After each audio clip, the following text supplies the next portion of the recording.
A very beautiful and very amazing story I will want to share with you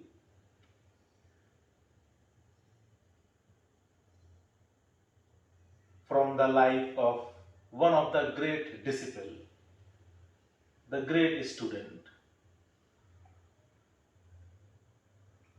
His name is Rajab. Rajab is just like a normal layman, normal person you meet next door. Whole his life, Rajab spent with great luxuries, with great materialistic approach towards life.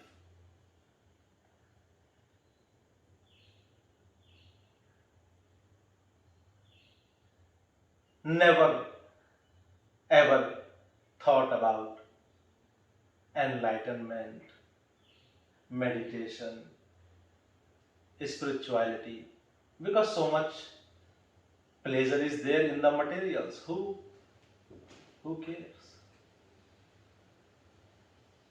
Football match, NRL, AFL, pubs are there. Who cares about? To seek something more than that. Continuously trying to please mother, father from childhood,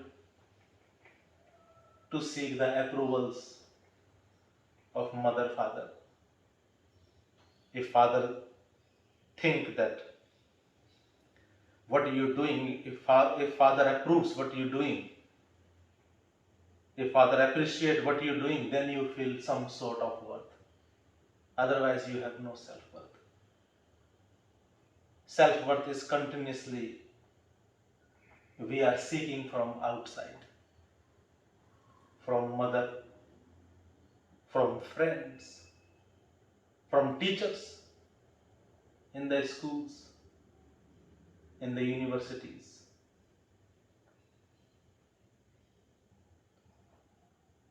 So Rajab is also living that life. Sometimes mother, father, they appreciate. So some sort of self-worth he experience.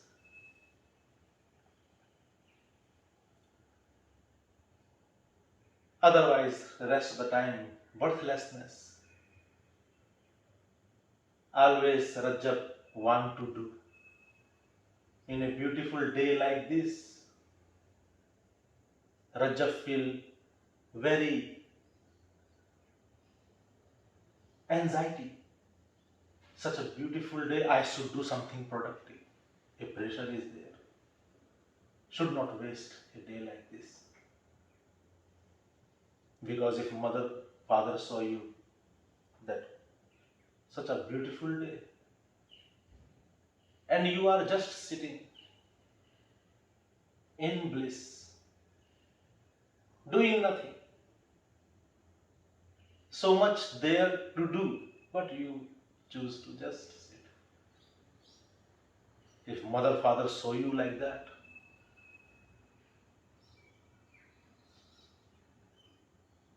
that would be a death sentence for you.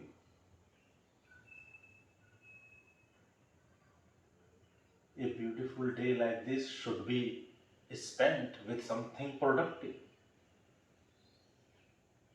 If you can't do anything else, at least fix the fences, which are already fine, but still something productive you have to do. Or if nothing, then mow the lawn. Although grass is already looking very good, it's not that grow yet. But who cares? Half inch more we will cut. Or at least prune some plants in the garden, or go to a nursery, at least buy some plants to grow. Something productive you must do.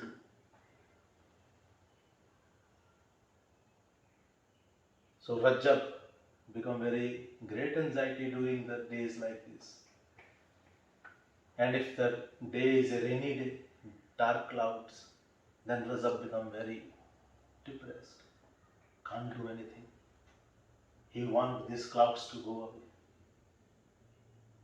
Continuously checking the weather, the satellite apps, BOM app. Although this app, when the actual flood comes, they have no idea.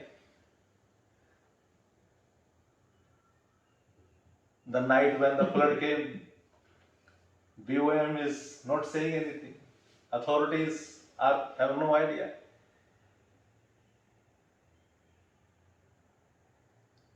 So Rajab also want this rain to go away so that he could do something. Because sitting, we have no training of it.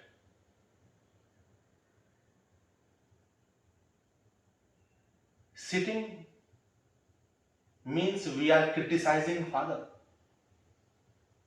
If you sit, you are criticizing your mother who is suppressed with a household work. Have you seen your mother in childhood? She is a maid of the house. A good maid who cleans the house. In the morning time, in the daytime, she is a maid. In the night time, she is a cook. And in the bed with your father, she is a prostitute.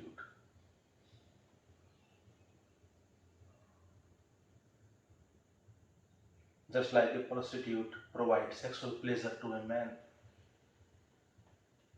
mother provides sexual pleasure to the father. In the morning, father go to the job again. Mother starts same household work, bringing the clothes from the line, cooking.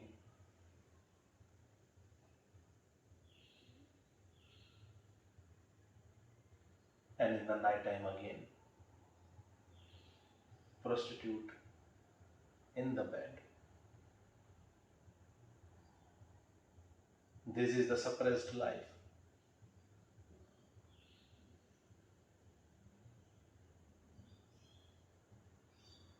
Man is constantly want the son to do as he did.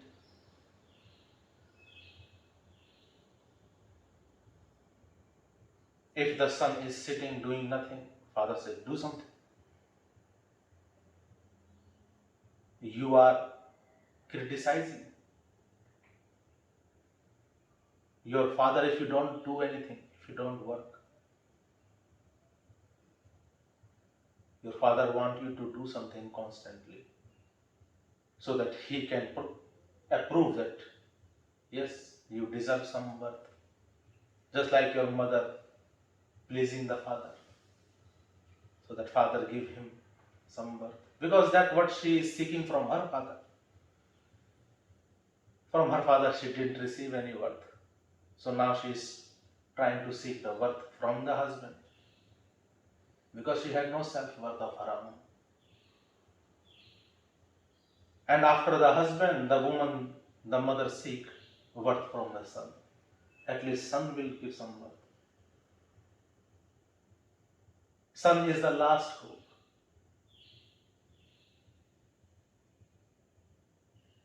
But if you have no self-worth of your own, then nobody else can give you the self-worth. That worth you have to develop in you. That worth you have to believe that you have it. Every child has a self-worth. You once have tremendous amount of self-worth. Remember how many questions you ask to your mother, to your father, to your brother, sisters when you are a 4-year-old, 5-year-old, 6-year-old child. Minimum 300 questions. The studies done on the child's behavior have concluded that minimum 300 questions a child asks from mother and father and from elder brother or sister or anybody around. How many questions you ask today since morning? Zero. No question. Just going. Don't know where going.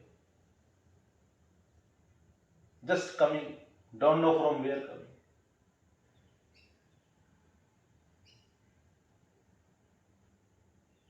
No questions.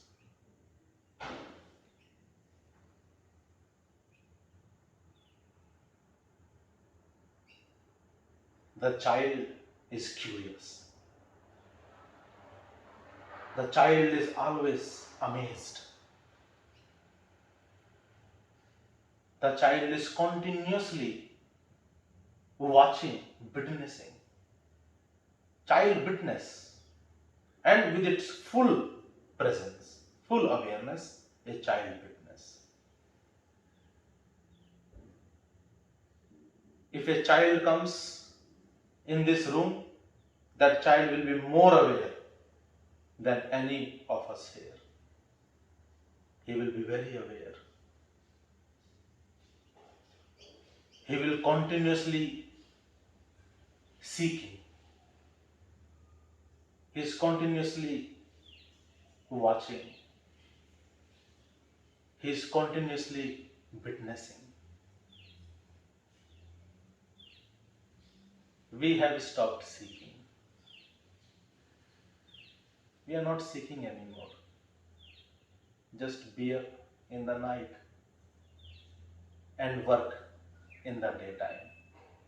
That's all.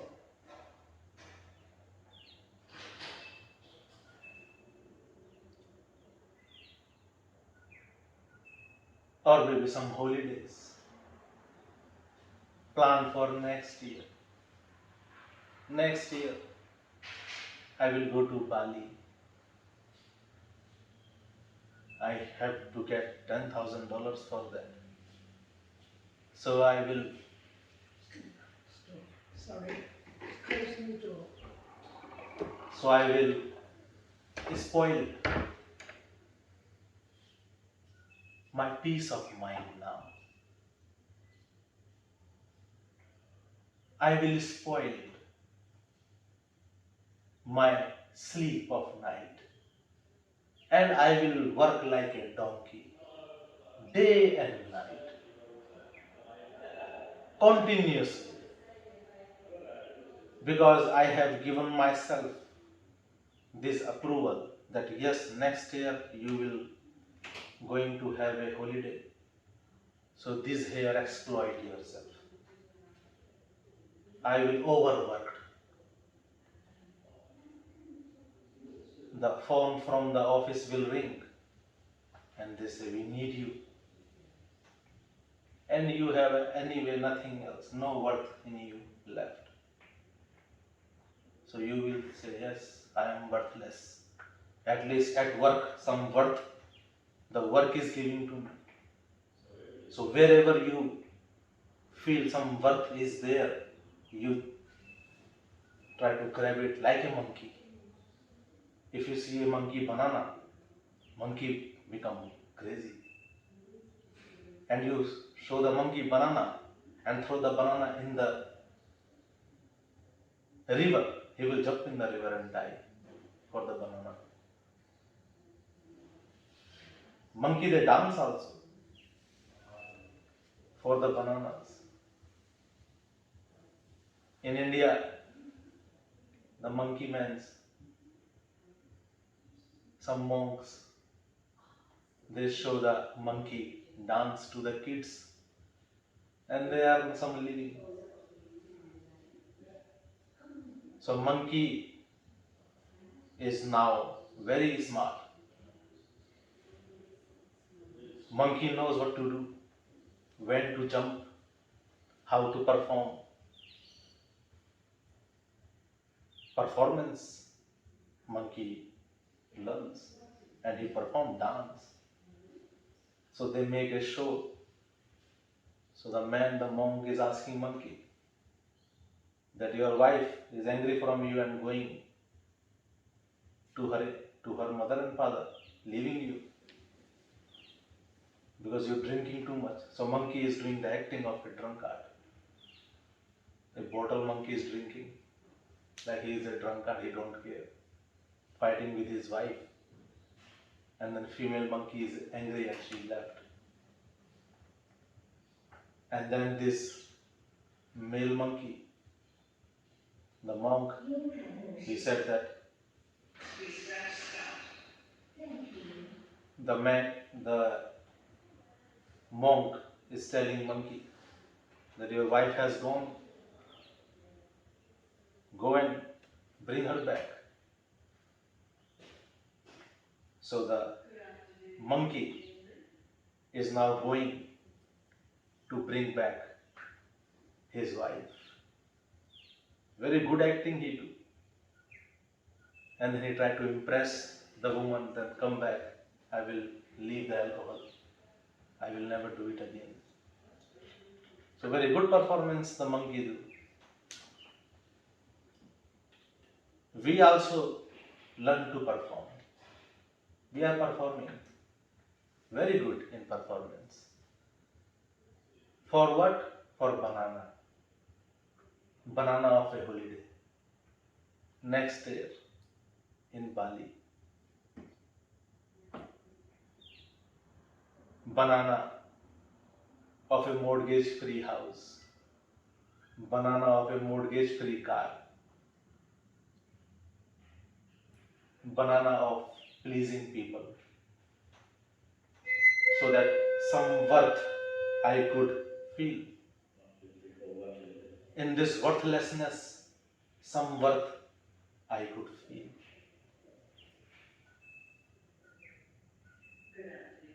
Continuously seeking the worth from outside. Inside, no worth.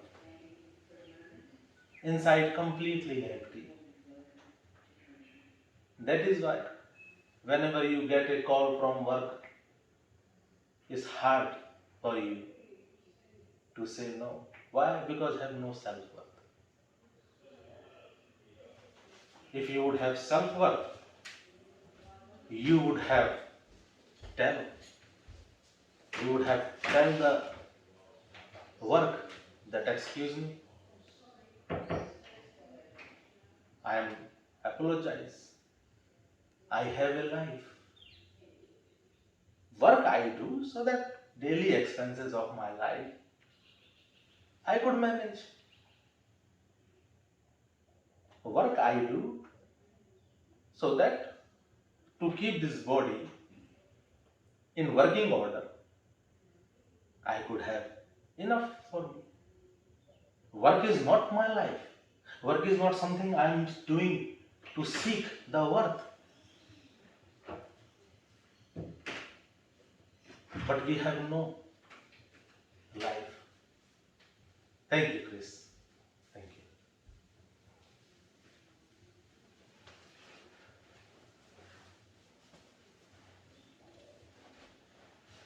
This worth you have in abundance in you.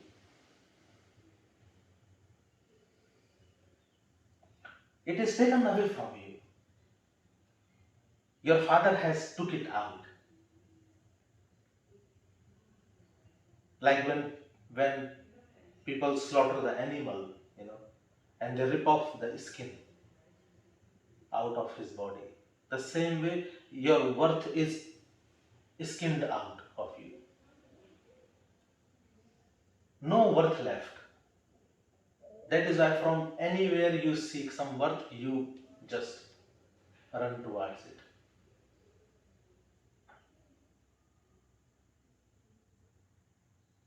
Don't seek the worth from outside. Don't seek the worth that you have to be a good father, you have to be a good mother, you have to be a good husband, you have to be a good brother. This is all you are doing to seek some worth. That yes, I am good, give me worth.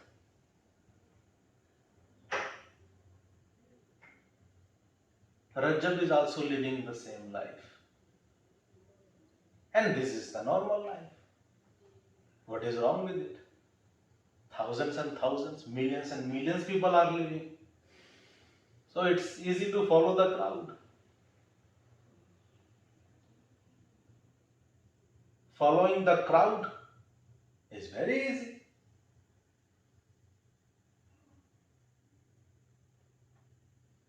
Suppose there is a queue outside, if you go, there will be a long queue. So you will also stand in that queue without anything. Sometimes you realize that, oh, you stand in a queue without any reason. In the shopping place during the COVID, sometimes there is queues. But some people can just go. One or two people are just going without standing in the queue. And you are standing in the queue and you watching those people to go, one or two people, but you are still confused.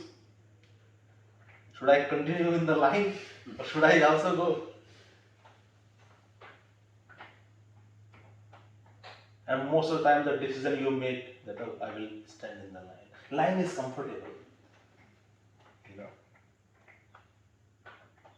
There are somebody in front of you. He will die first. You will die but later. But two or three people are walking. They are the rebels. And they're looking at you, you are stupids. You're still following the sheep's habit. So he will keep standing in the line. What's wrong? Suppose if in this hall there will be 90 stupids. 90 stupids are here. And only one intelligent person is there. Whose side you will choose? 90 stupid side, because that will be comfortable. Because when you choose the side of 90 stupids, only one intelligent will laugh at you. Only one person will laugh at you. But if you choose the side of one intelligent person, then 90 stupids will laugh at you. So you love to be laughed by one person or by 90 persons. So it's comfortable to be laughed only by one person. And you also know that this 90% are stupid enough that they will fix this one person who is intelligent. We fixed Jesus. What we did with Jesus? We fixed him. We hang him on the cross. And still, we can't fix him enough. So we create a religion on his name. The religion of Christianity. This man is hanging. Who hanged him? You hanged him. He is not hanged by any particular king and a particular kingdom. No. We hanged him. We are his murderers.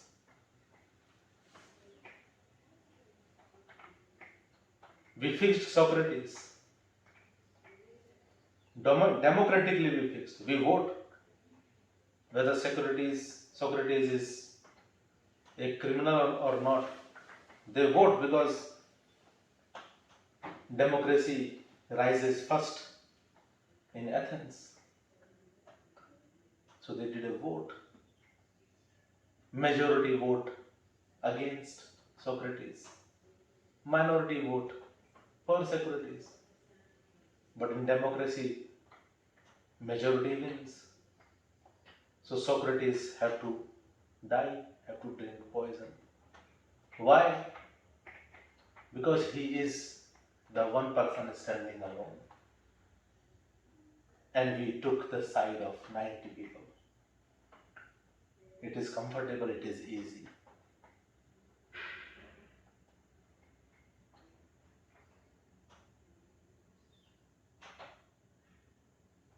Although these 90 people are miserable, so miserable that without drinking, they can't even enjoy music. Without drinking, they can't even enjoy a football match. There is a football match, I think, happening here, just down there. Go, everybody will have a beer bottle. If you don't drink beer, you can't watch one ball. So many people chasing. And by the time the match will end, you will find some people have broken their bone also.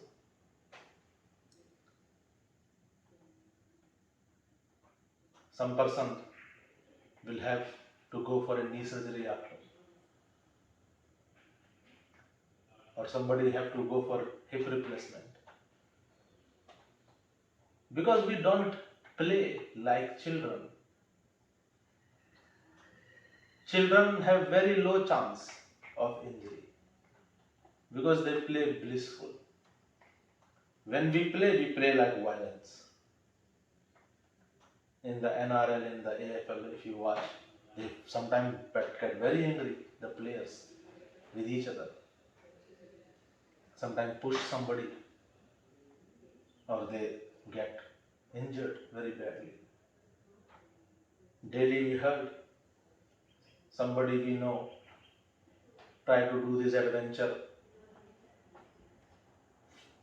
game or went for some adventure and come back with a hip replacement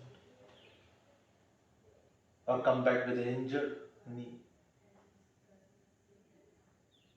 Because when we do things, we do as a violence. We do things to seek pleasure. We do things to seek the self-worth. A child is blissful and then he plays. We want to be happy, then that's why we play. We are unhappy and I am playing so that I can be happy. Only if I win. Not because I play, but because if I win. A team who will lose, they will not be happy. Because they are not there to enjoy the play. They are there to win. A lust is there. When a child plays, he is first of all blissful, then he plays. And after play also he will be blissful. Whether he lost or whether he win.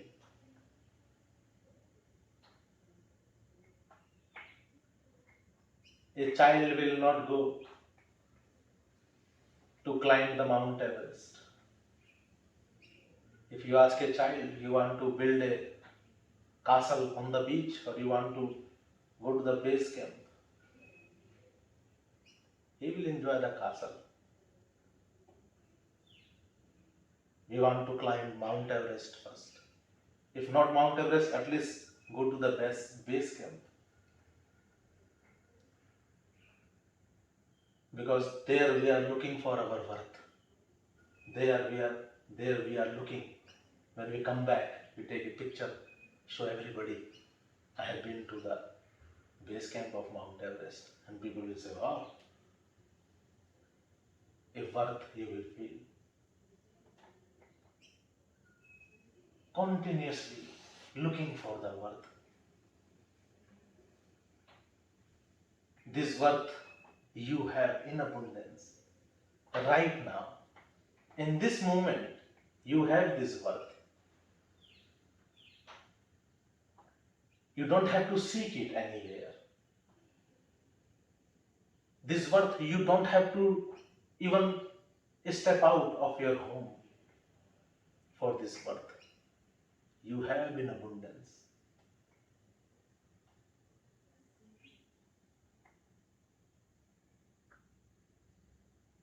But you are trained to be productive. You are trained to be efficient.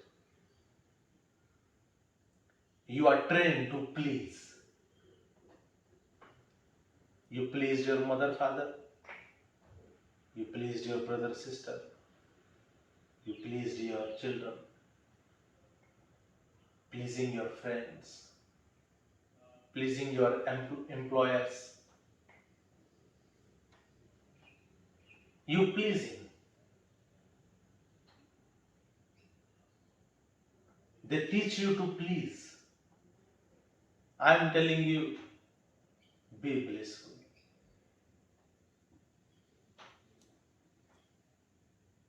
A beautiful flower of rose is blossoming. He don't care if you love him or if you have allergy from it. The flower don't care. It is your problem. A flower is just blossoming there and welcoming you that you can blossom too. On the full moon night, Buddha attained enlightenment. Many people on the full moon night become crazy. They drink. A lot of domestic violence, mental illnesses goes to its peak. Because Buddha's ego departed. Our ego is very strong. That is why we can't sleep in the night. Sleep means when ego, I departed. But many people, they are so much now trained that that stop sensor is now not working. Mind is continuously going. So I is active. This I don't want to leave even during the sleep. So this person want to sleep, his eye is red. But this I, this ego is standing there now. How can you sleep? So much is there to do. Tomorrow morning you have to wake up. Tomorrow you have to do that. And today, so much insult you had. Somebody did not invite you. How can you sleep? Keep awake and think.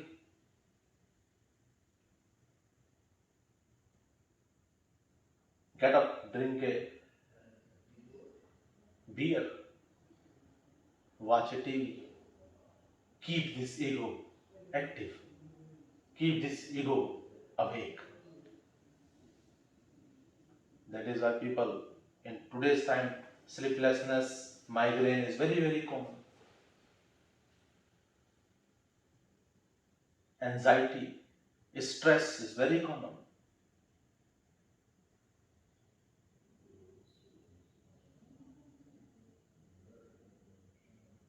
Full moon night is the time when you can correlate with that blissful moon which has 15 days ago completely vanished, come back to its full strength. That moon is showing you that you are vanished also,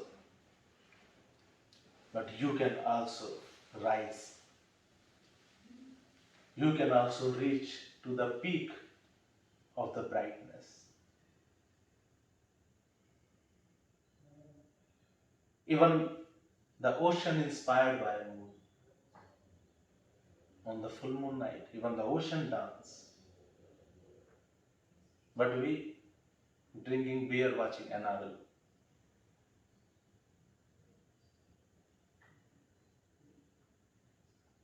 we watching a porn video and masturbating.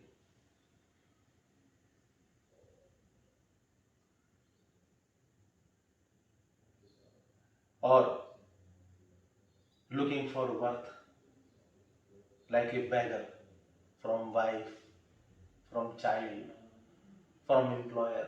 Give me some worth. I'm a beggar. Any worth. A small worth. Everybody is seeking.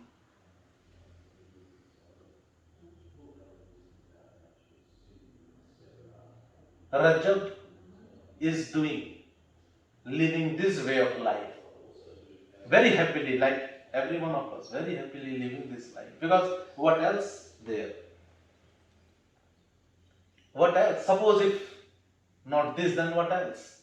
There is no option. In this democracy, you have no option. You will surprise that your fate is sealed the day you born. When you born, they sealed the fate. Preschool, first of all kindergarten, preschool, then the school, high school, university, searching for a job, die hard at work, have a wife, have children, then work whole life, get depressed, get stressed in between. That is extras which you can choose. Some people don't even get it because they smoke and they drink, but continuously doing it. And then retired in a facility where one person will be there for 20 people. Go to aged care facilities. That will be your fate. Sealed.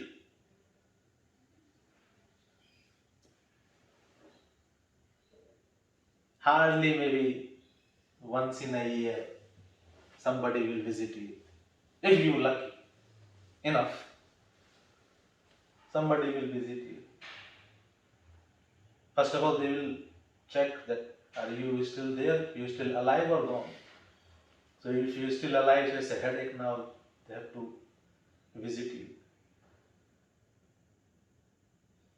And in that depressed chair, you will think that is this the life?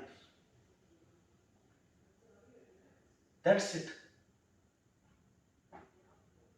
Yes, that's it. Whether it is democracy, whether it is a communist country, the fate of the man is sealed. Sometime a Lao Tse comes and he turns. Sometime a Diogenes comes and he witnesses. Sometime a Jesus comes and he asks you to drop your nets. These nets you are holding in your hand so tight. You are professional fishermen. He asks you to drop these nets. Peter asked, Jesus asked Peter. First time he saw Peter, he don't know even his name. Peter don't know that this man is Jesus. Jesus came and looked at him and he said, drop these nets. And Peter listened these words, looked into the eyes of Master and he dropped. Because he is tired of this life. Every day fixing this net. This net is every day messed up. Our life is messed up every day. And fixing this net going back to the river, going back to the sea. Throw this net, catch fish sometime if lucky, no fish sometimes. Come back, feed this fish, feed the family, feed yourself, sleep, wake up again in the next morning, again same thing. Although it is normal, the life we live today is normal.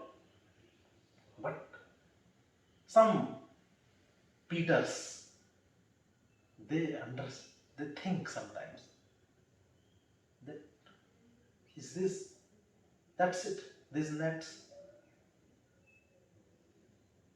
Jesus directly told him, drop them.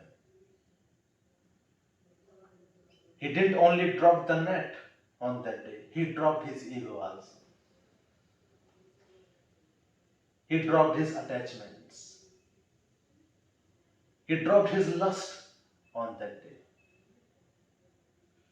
Dropped his ego. Dropped his greed. Dropped his jealousy.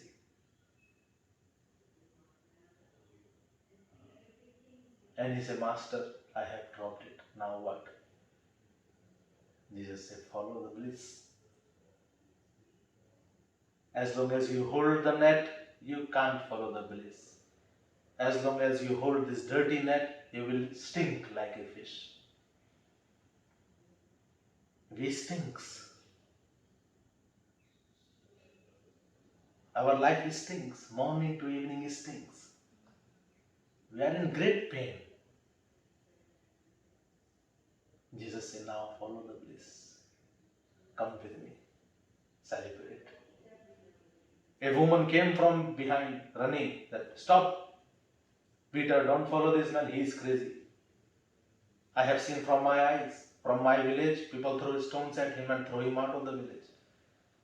Even from his own village, people throw him out of the village. He is crazy. He talked something which nobody ever heard, which nobody even want to listen, which nobody even understand what he is talking about. A machine, a life, a machine type life we are living. Something can be else than this.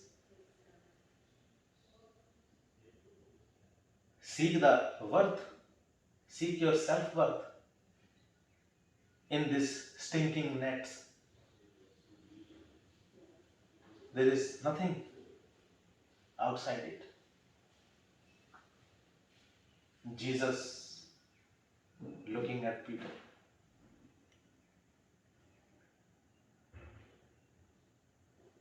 The woman said, don't follow this man. He is a magician. He is a dangerous man.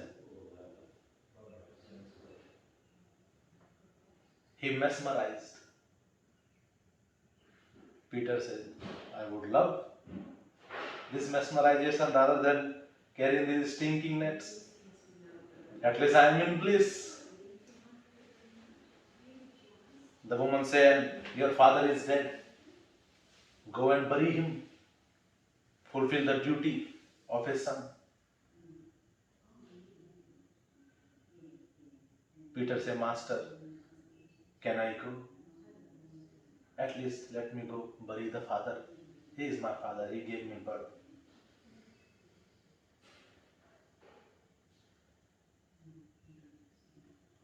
He teach me how to fish. He teach me how to have a livelihood. Let me go to the village and I will come back again. Jesus told him, I never see anybody come back from that village. That village is the village of dead. Dead lives there. This village is not a village, it is a graveyard where the dead bodies are walking.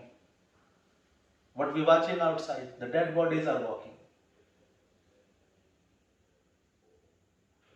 Just try this someday. Just ask anybody at the shopping place if you go for shopping. A random person, just go and ask, greet, hi, how are you? Just ask, what are you looking for? For a second, he can't even reply you. He will look at you because he has no idea what he is looking. He is just walking in the aisles. Something comes which he don't need, he picked up. Sometimes people come back from shopping and they say, oh, main thing we forget. The main thing which have to be bought, I forgot. And I got so much unnecessary things I bought. At your workplace, in your office, randomly ask, where are you going? If somebody is walking, ask, where are you going? For a minute, this person will be confused that you actually brought him in the present moment. This present moment is very scary. They have no idea about this present moment. You suddenly bring him in the present moment. Where are you going? When Jesus asked Peter, drop your nets, in the present moment he brought him. The hope of catching fish, bringing the fish back, feeding the family. He was in the future, miserable. We are in the future, miserable. Yesterday didn't catch any fish. The past is also miserable. Remorse of yesterday and hope of future. This is the biggest curse we carry every day. Jesus brought him in the present. Drop the nets. He said, Master, let me go, I will bury my father. Jesus said, no. Let the dead bury their dead. They are dead. They will do something.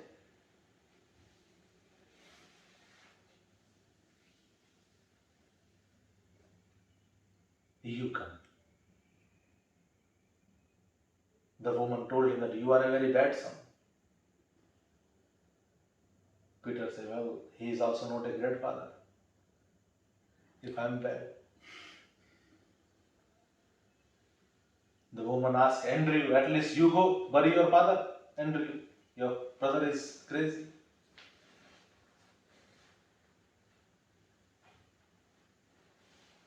And he said, woman, who is the father? Who is the mother? The seed don't belongs to a tree. Seed is free. Seed flies with the wind. Wind is standing in front of me. Master is standing. He is wind. Now wherever he take, I will go. This tree has created me, but I am not belong to this tree. Father, mother has created us, but we are not belong. We don't have to carry their burden. He said, now wherever wind takes, I will go.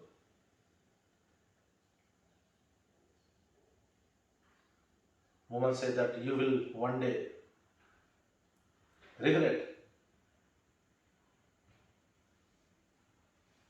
And he told her, it's better to regret one day rather than regretting every day.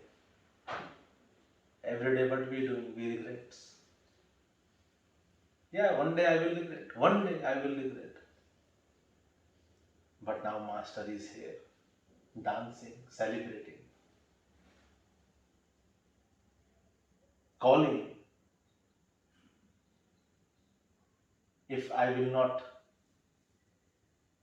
go with him, if I will not open my door, then my life is not of any use. Jesus went to a tree. He was hungry one day, very hungry. Sometimes it happens. Suddenly Jesus became very hungry. He was traveling from Nazareth to Galilee. And he saw far there is a green tree. He thought to go there and maybe the tree have some fruits. He went there. The green tree, beautiful tree, have no fruit. Jesus smiled and he told to the tree, I came to you, I am hungry, and you have no fruit for me. Why you exist? Master came at your door. You have nothing for me. Why you even existing? In the same moment, the tree became completely dry, died on the same moment. He was dead. A tree understands. This tree cries that every season I have plenty of fruits. I gave my fruits to those who don't even deserve it. But when the master came, I have no fruit. Definitely there is not any worth in my life. That tree instantly dead. Peter looked at Jesus. That Jesus, what happened to this tree? He said, certainly he find his self-worth. Certainly he find his self-worth. But that's it. Tree's journey is that. Even if a tree find his self-worth, what else he can do? He can't do sadhana. The tree can't meditate. The tree can't follow master. So that is the end of the tree. He find his self-worth. There is nothing else to do.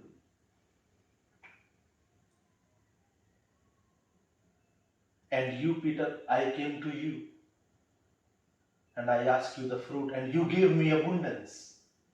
That is why you are celebrating and you are human. So human can listen to me, human can receive me, human can follow. A tree can't do it. And look those people throwing stones at me and they will crucify me. Their life is not worth. They are deads. That is why they will be forgiven because they are deads. Suppose a dead body kills somebody, a dead person, somebody of a weak heart, suddenly a dead body falls in front of that person, and this person of weak heart will die by fear. You can't sue the dead body in the court that this dead body made this person frightened and he died. Dead body is dead, he is dead.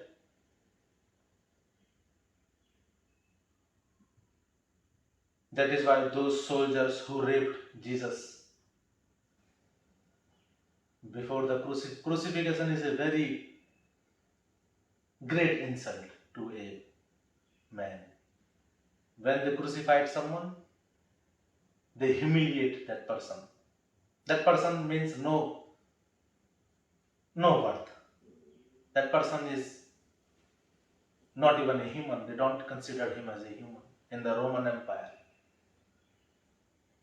So soldiers, they are barbarics. They humiliate the prisoners.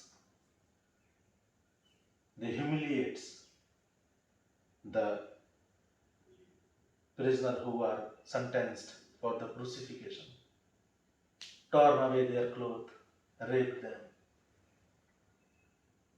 Don't go very far, even in the jails in America, many movies have been created in where the jail, the security of the jail, they abuse the prisoners, female prisoners, male prisoners, rape incidents are very common.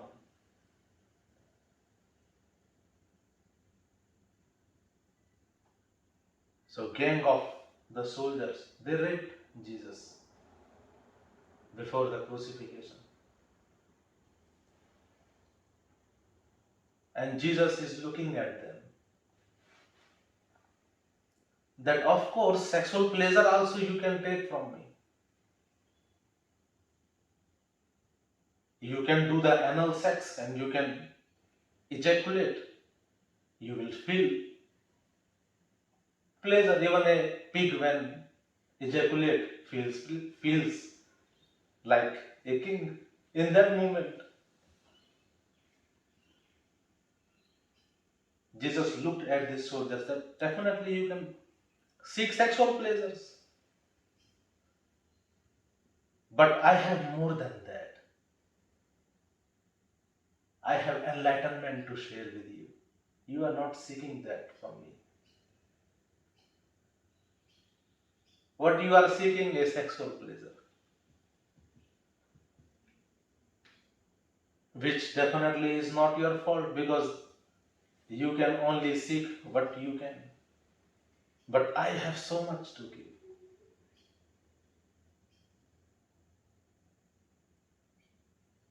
They laugh at this man.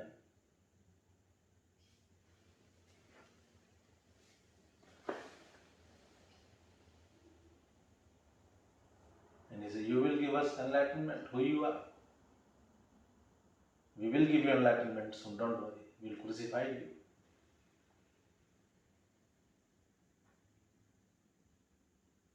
Jesus never become traumatized. Because what a sleeping man can do, a man who is not awake, what you expect from that man?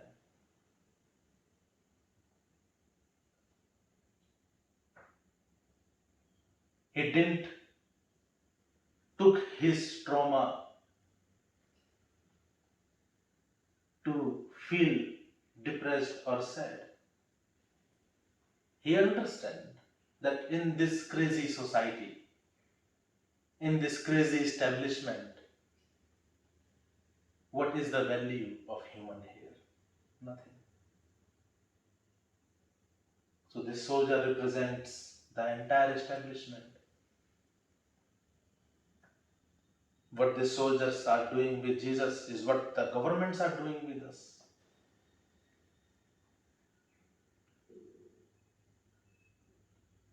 When you see your pay slips, sometimes also put your eyes on the tax they take from you.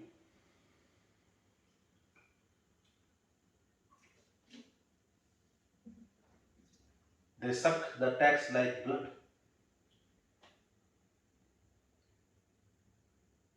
And what you receive?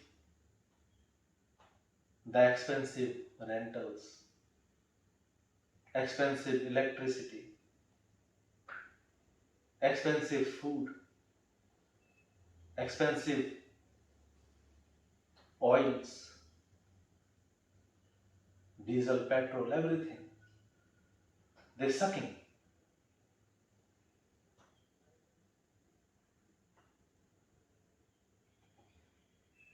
And nobody say anything.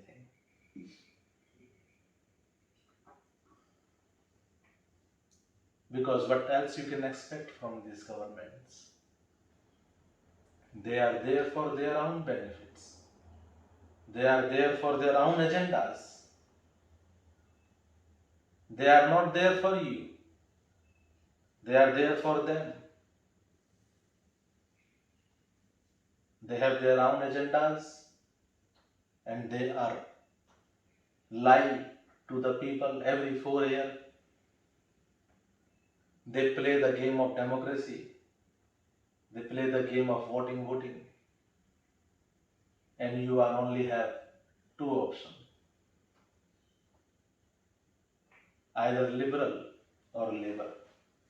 And they both are same.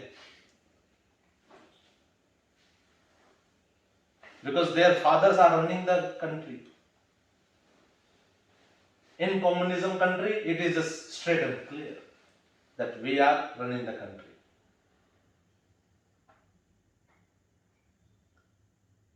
In democratic countries, they tell you, you are running the country. But who is running the country? Either labor or liberal. What is the difference in communism and democracy? This. They have only one choice. You also have one choice. The father of liberals, the father of labor. Father is one. There are two sons. In communist country, father is one and the one son is there. In democratic countries, one father is there but two sons. They are brothers.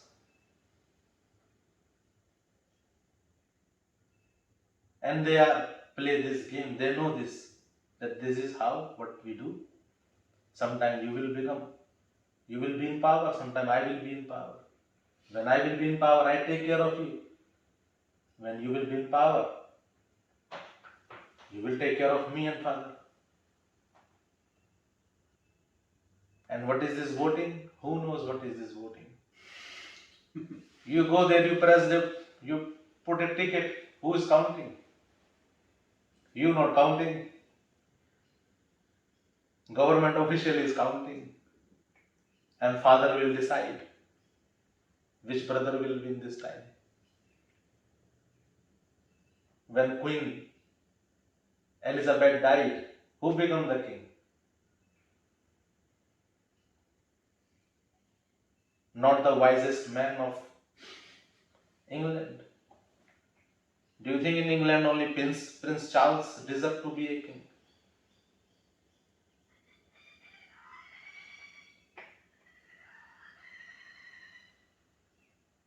Because mother is the queen, so son will be the king. That is monarchy. Monarchy and democracy, there is no fundamental difference. One thing, the father, the mother, they are there. They are deciding. We have given this lollipop of democracy because a man came and he awake people. Karl Marx, his name. He ignite the person. He said, you are stupid, you are going to working in the factory as a labor, that factory belongs to you. If labor is not in the factory cannot exist. You are stupids. You are the owners.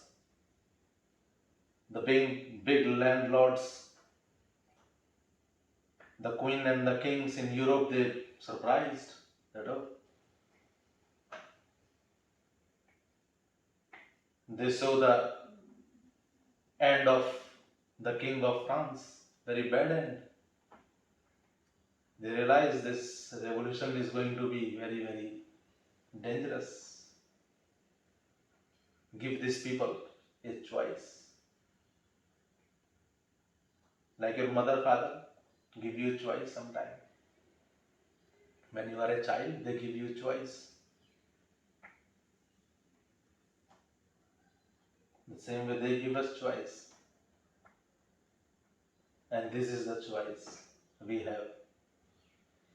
A president who is suffering from Alzheimer in United States, or Donald Trump, the wisest man on the planet.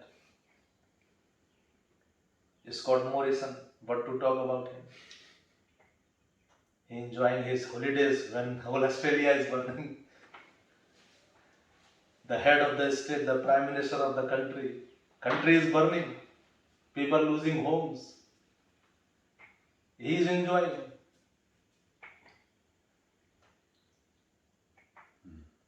They don't care. In 70 years, the entire philosophy, in 70 years, the entire work of Karl Marx is disappeared.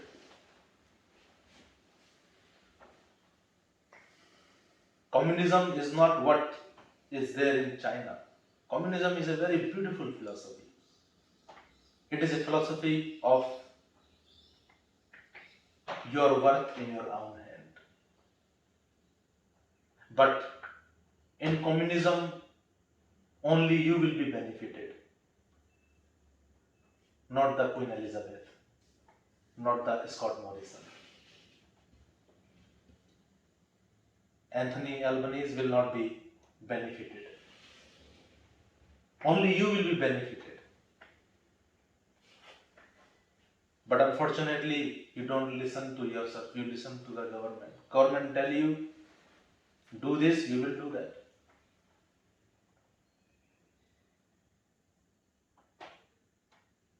Government tell you, go to vote.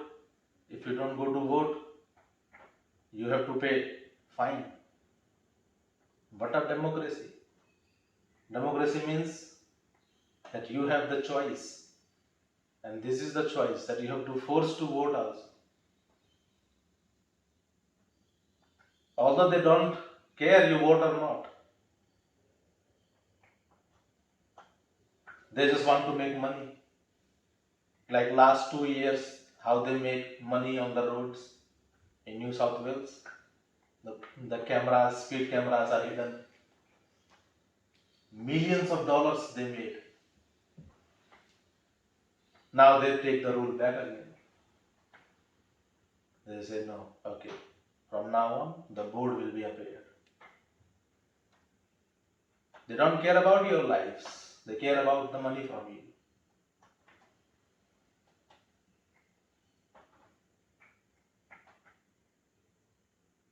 But now you can ask them, if you take this law back, it means it must be wrong. So during that time, whatever fines you have charged, give that back to the people from whom they charge. They will not do it.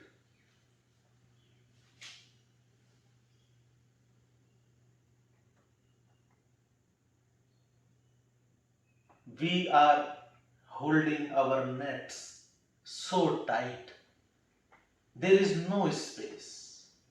We are so much now used to this mundane establishment that anything outside can exist, we have no idea.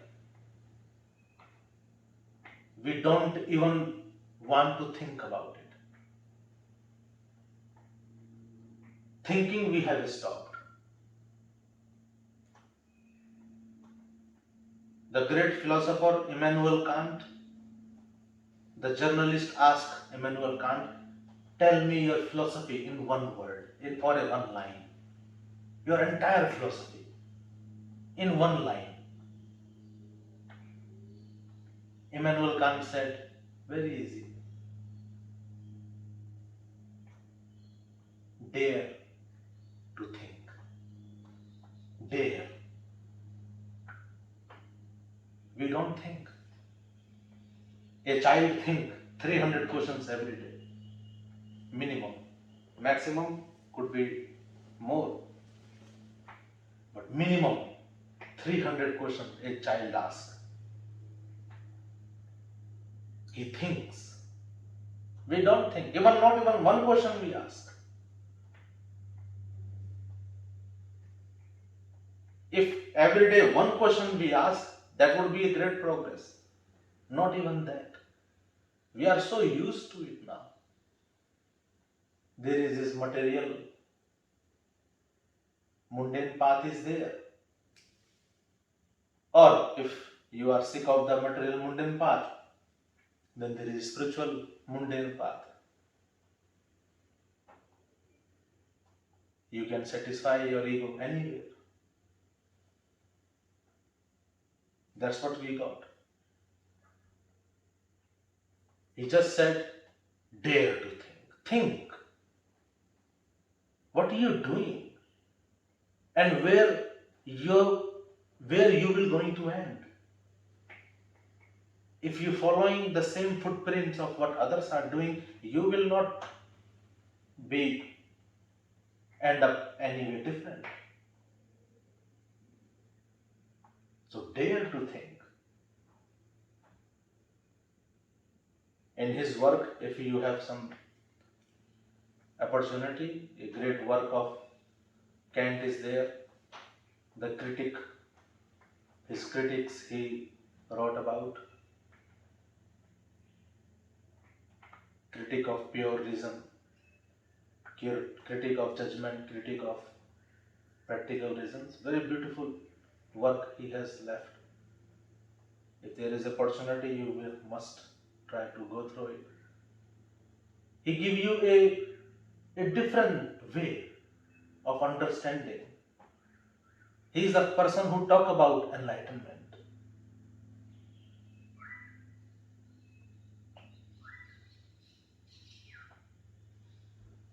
People surprise. What is this? Although nowadays in the universities, when they present the work of Socrates or Immanuel Kant, they present it very diluted work. They make it very dilute, like small whiskey and lot of water, so that the real meaning will be lost, and we will use their work to keep the establishment continuing. Like work of Socrates is not, present in front of the student as raw. They present him, oh, he is a very wise man. He is a very great man. No, he is not wise. He is not great. Whole his life he said, I know nothing. Your wise man knows so much. And all in reality, you considered a man wise on the basis of how much he knows. If a man sits, he is not productive, you will consider him useless. You will consider him he is of no use. Socrates is like this. He spent his day just drinking tea and asking other people also, come, sit. Somebody is saying, why I'm going for a study. He said, don't worry, come, sit. Forget. Come here. Think. Come here. Great bliss is here. Celebrate.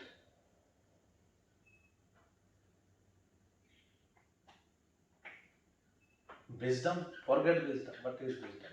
Stupidity. Garbage. In the bins, what is there in the bins? Wisdom is there. Wisdom belongs to deads. Celebration belongs to the life.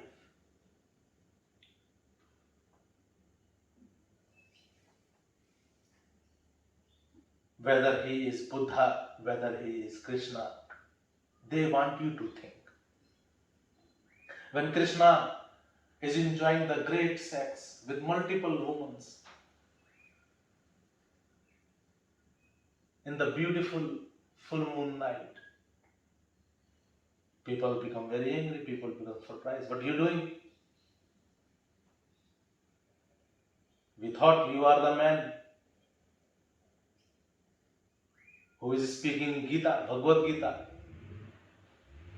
After reading Bhagavad Gita, I start fighting with garlic and onions. After reading Bhagavad Gita, I become enemy of meat eaters. After reading Bhagavad Gita, I become pseudo-spiritual. And you are enjoying sex here. Not with one, two, three, four, multiple women.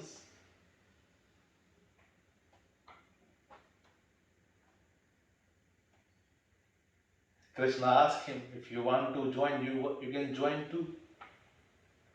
But only one condition is there.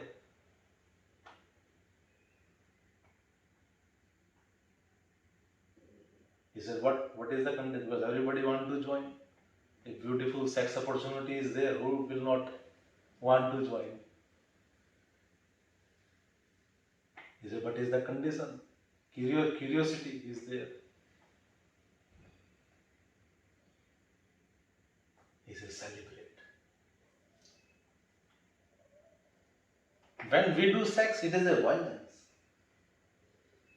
When we do sex, it is a greed, it is a lust. Shame. You close the doors, curtains, then put the porn movie, and then you do sex or masturbate. You are ashamed of your own. You have no worth left. Krishna is doing sex openly in the full moon night. Full moon night. If we want to do sex in open, we will choose somewhere where it is dark, in a bush or a dark night. Krishna is shameless.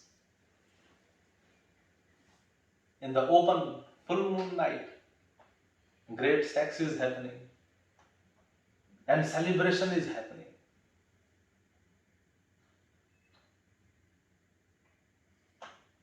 In the broad, full moon night, openly.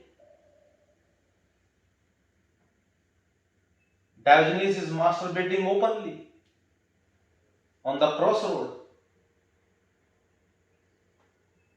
knowingly. He wants to tell us that stop shaming yourself. Stop fighting with yourself. Start living.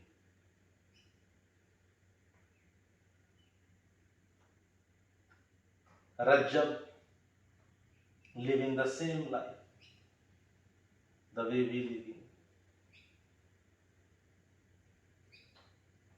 The day of marriage came. Rajab chose this woman. Rajab proposed this woman.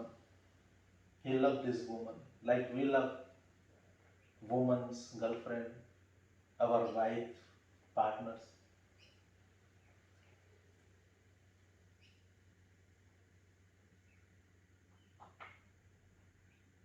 Beautiful uniform, bridegroom dress.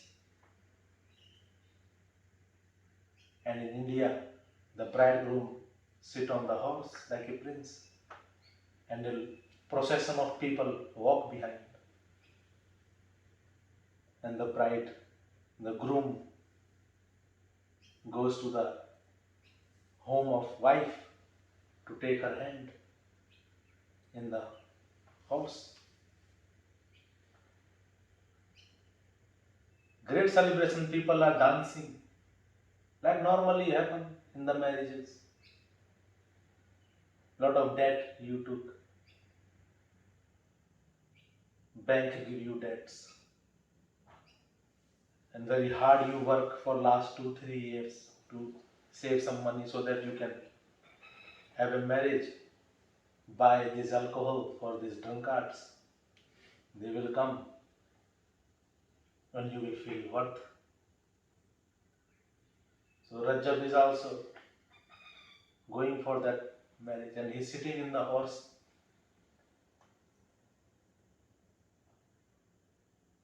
And exactly at that point, as Master always comes in the life, Master always comes in your life at the wrong time.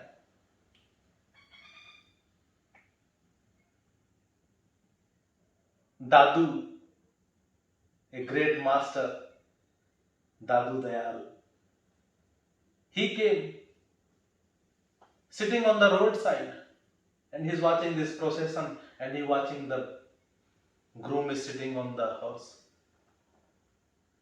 Dadu was sitting on the roadside, and he said, Rajab, तूने किया गजब. बांधे sir पे मोर, आया था हरि भजन को, करे नरक को ठोर. Two lines Dalu said and become silent. Rajab, although there is lot of loud speaker is going, lot of people are celebrating, dancing, the way we celebrate, drinking, shouting. But Rajab heard these words. Rajab, तूने किया गजब. Master is saying, Rajab, you are amazing. बांधे sir पे मोर. So bride, the groom carry a jewel like a crown on his head. He said, you are wearing this crown of marriage. You came here in this life, in this birth, this human birth you have taken for sadhana, for enlightenment, and you are walking towards the hell. You are amazing. You are really amazing. You forgot that you took this human birth for sadhana, for bliss, for enlightenment, and going towards the hell. Marriages, as we know, we see our mother, father, a beautiful hell they create. In that hell, they bring beautiful angels and they take away their self-worth, they take away their celebration. Till the age of 8, these angels, they fight. They hold their bliss. But how long you can? Then after 8 years, they start believing that we are worthless. We have to now really seek worth outside. From a good career, from a good job, from approval from families, mother, father, brother, sister, then later husband, wife, children. That is why I believe that around the world, teenagers are considered as a problem. When we heard teenager, we know it's problem. But as I see, teenagers are actually mourning because they have to leave the blissful childhood, the blissful way of life they have to live, and knowingly they are aware about it. For what? For this miserable life of competitions, mortgages, securities. So teenager is aware that what I am trading, gold for dirt. But his self-worth is crushed enough that he also started pretending. And then he kept pretending after that. Like when you become teenager, you start pretending like adult.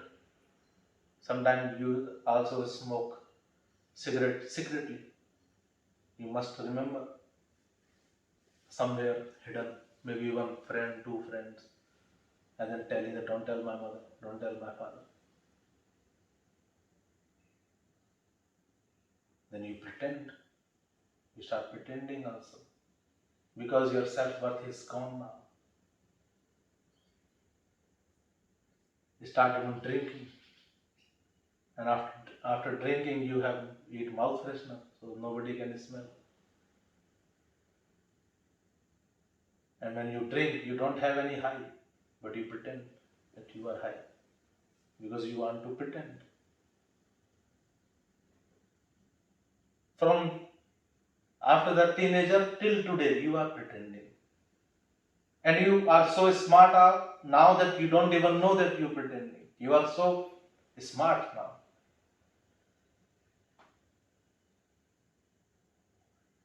You are a very good actors.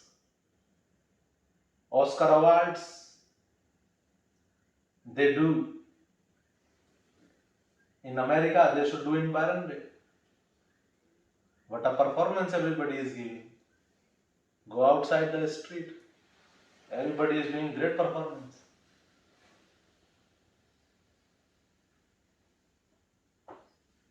Master say, Rajab, तूने किया गजब. Rajab, you are amazing. You came here for sadhana, you came here for enlightenment and going towards the hell. Rajab listened those words and he looked, the man is walk away. The old man is walking. Rajab surprised and he called, stop. Who are you?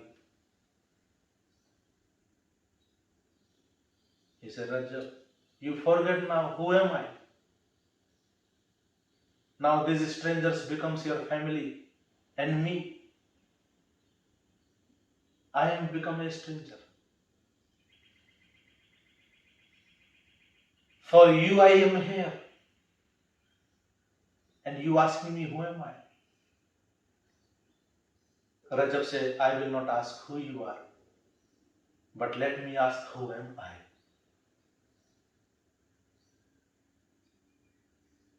Dadu Dayal said, that is a very good question. Come with me.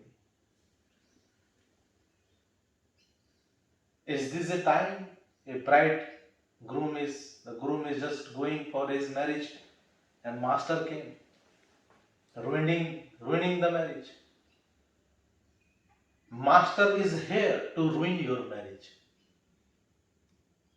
Your marriage with your ego, your marriage with your lust, your marriage with your anger, your marriage with your jealousy, attachments.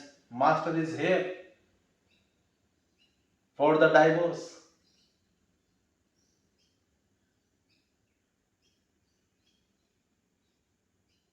Rajab jumped from the horse and started walking. The mother father came, where are you going? He said, the answer is here now. Previously I think that's it. This is what the life is now. And a part of me also enjoying it too. But inside, deep down I know that no. Although I am living this life, but this is not it. And today, the words are in my ears. I heard the words, Master is calling. I will be a fool if I will not follow. His father asked, what about the business you started? You are doing well. He said, Father, this is the real business now. Business of enlightenment. What business can be equal to this business? There is no loss in this business, only gain and gain. In the mundane business, there is chance of loss and gain both. In the business of enlightenment, only gain.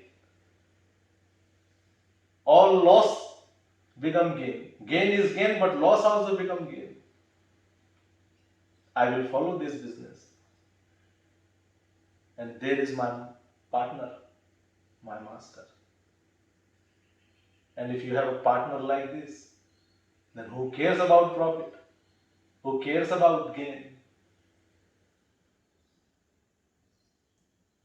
The woman bride came. She said, where are you going? You have promised me. You will marry me. And you are the one who proposed me, and I am the fool, I accept your proposal.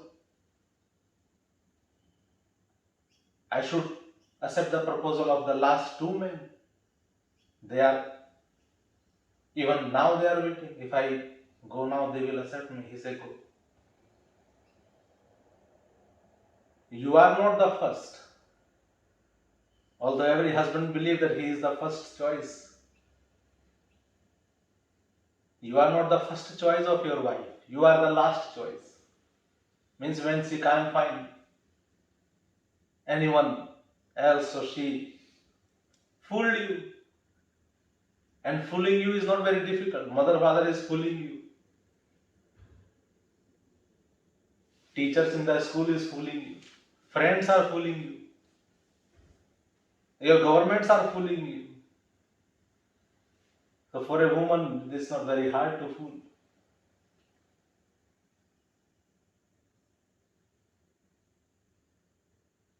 She cried, but then she started thinking, now who else?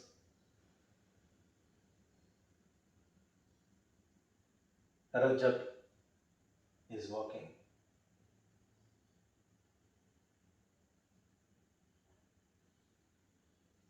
In the dress of a groom, he is walking. One day, 2 day, he was wearing the groom dress. His dress become very dirty also. People ask him that Rajab, at least change this cloth, you walking with master. Change the cloth now at least. So Rajab, he went to the trailer and he bought another dress, which is also a groom dress. Whole his life, Rajab only wear the dress of groom. All his life, he every day prepared like a groom.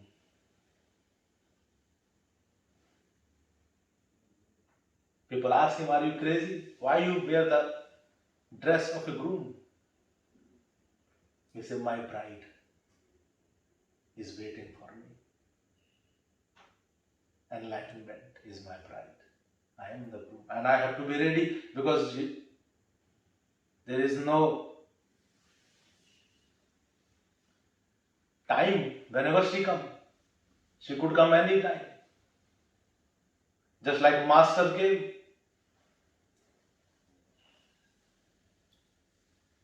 So enlightenment will come too.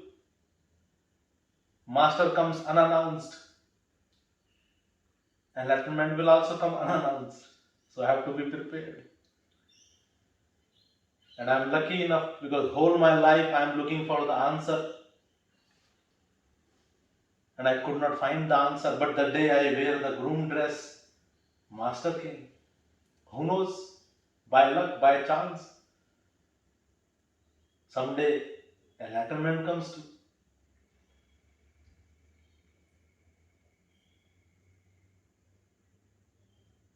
And he follow the master.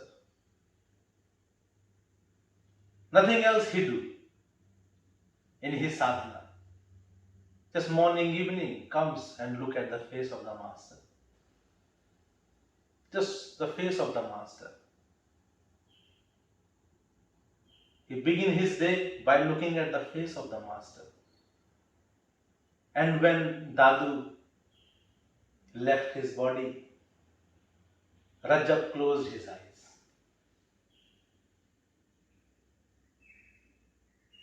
People ask Rajab, what is this? Open your eyes. He said, that's it. The beauty I have seen. Now there is nothing else to watch. He enters in the great meditation with his eye closed.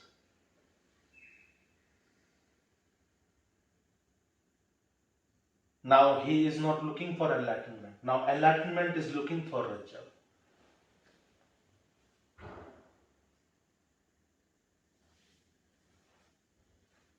His ego is completely become sattvic. Self-worth is now took the form of an ocean.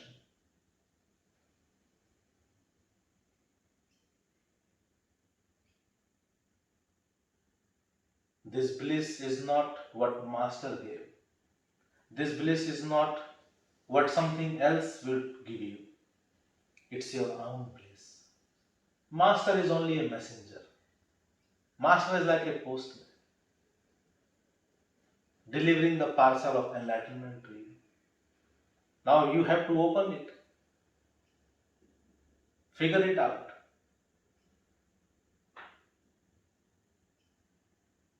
It is there for you. Don't hesitate. You have hesitated a lot already. Don't lose even a moment. You have lost so much already. So much time is already lost. Don't lose a moment. A student in India I have, his name is Ananda. He knows me since 2010, he knows me. But he began his path of sadhana in 2014. In 2014, one day his tears comes from his eyes. I said, what happened? Why you?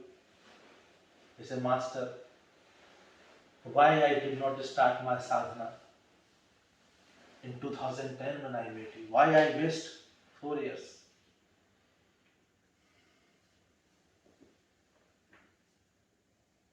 I told him, you did not waste anything.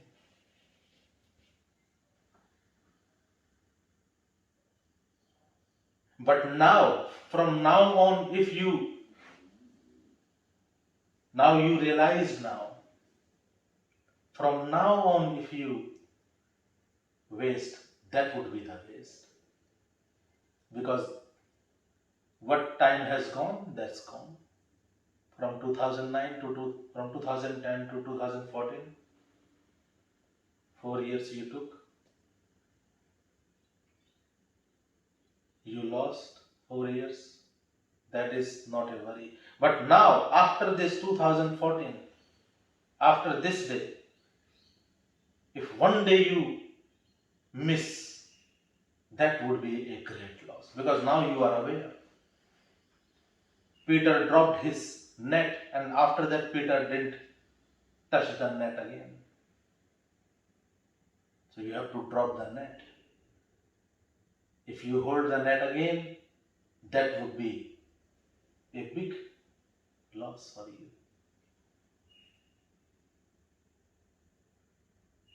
It means you want to be that tree who give no fruit, who have no fruit for the Master. Master comes to you and you have no fruit.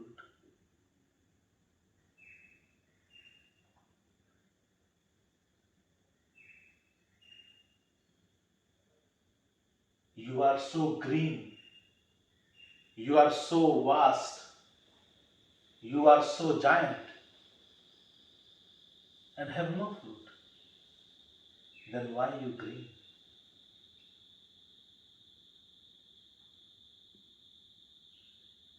When Jesus told Peter that, Peter, I came to you and you have showered your entire fruits to me. Even the hardest fruit, the sweetest fruit of attachment which you have, you even gave that to me. The strong attachment with his father. He refused to attend his burial. The biggest fruit of attachment he gave to the Master. Because that fruit is very difficult to give. Attachment. Let me bury my father first. I am attached with him. Jesus said, no. This is the best fruit. How I will not eat it? Master enjoys your fruits. Master enjoys the fruit of your ego. What I am here for is to eat the fruits you carry. the fruits of ego, the fruits of lust. Give them to me.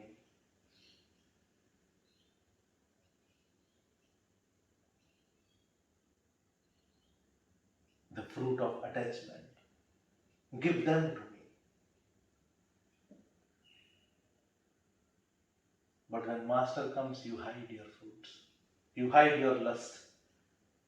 You hide your attachment. That is why Krishna have to do sex openly. To ask you not to hide. To help you to not to become pseudo-spirituals by reading his Bhagavad Gita.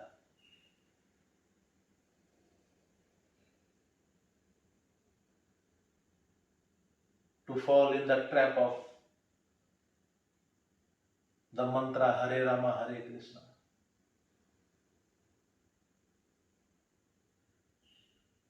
And fighting with garlic and onions. And selling the books.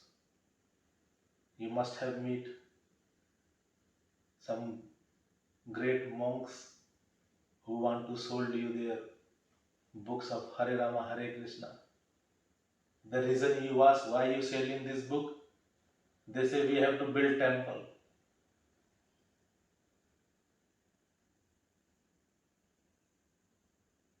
How much more hatred you need? These mosques, these temples,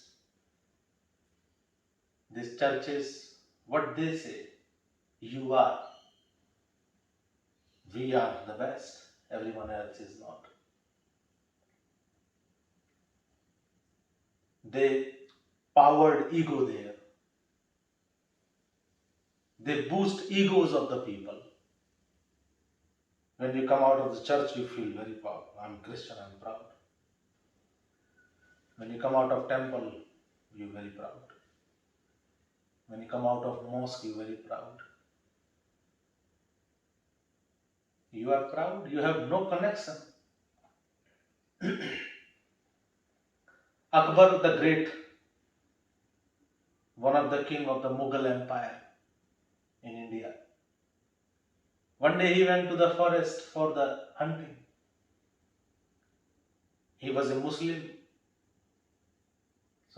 And he do his namaz, his prayer 5 times a day. So during the hunting in the forest,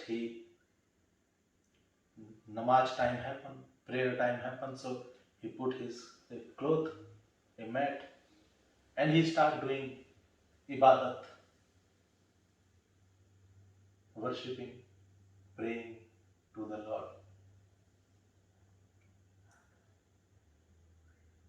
And this happened, a man just run in front of him. He was a king. No one just cross his path like this. In front of his, and he put the feet on his mat also. Akbar became very angry. But anyway, he complete his prayer. And he sent his soldiers, said, catch this person. He disturbed my prayer. And he stepped on my mat also. Find him, who is he? So a battalion of soldiers left to catch this man. Who is this man? They caught him. Just a normal man. He came. He said, King, what is my fault? He said, your fault? I am King Akbar. I am praying. You have no respect for me. Can't you see? I am praying here and you run. And you stepped on my mat.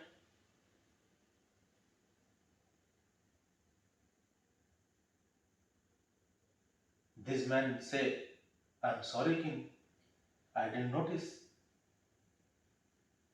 He said, what? You didn't notice? I saw your face. When you run, I saw you. And I saw you from the back also.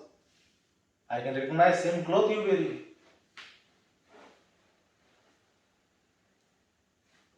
He He said, King, actually I don't even remember that I come from this path. Maybe I came from this path, but I don't even remember because there is many paths in this forest. But I don't realize that I choose this path. Akbar said, it's a great surprise. The path you are running, you don't even realize that you're running on this path. And I saw you. He said, King, I am extremely sorry. I have no idea what you're talking about. King asked, where you were going, why you were in great hurry, where you were going. He said, don't ask, King. Kill me, take my life, but I don't want you to hurt. The reason for I am running. He said, tell me, what's the reason? You become so transcendental in that moment. What is the reason? You don't even remember anything.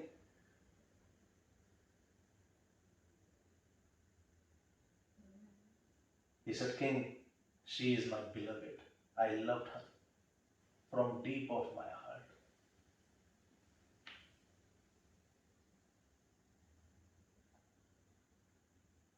And then the man asked, King, do you love the one you are praying? Do you love him too? He said, yes, I love Allah. Allahu Akbar. Allah is great. I love Allah. He said, no, King, you are lying. You don't love Allah as much as I love my beloved. Because when I running to meet my beloved, I have nothing else. I have no idea about where I am running, whom I am crossing. But you look very alert. So must be you are not that much in love with Allah. Your love is very raw, not ripe enough. If you are praying for the one who you love, then there is no, it is very, very difficult. How it is possible that you are aware about surrounding? It means your love is not enough. On that day, Akbar recalled in his Akbarnama, in his book, that this incident made me think twice. And from that day, I could not remain Muslim.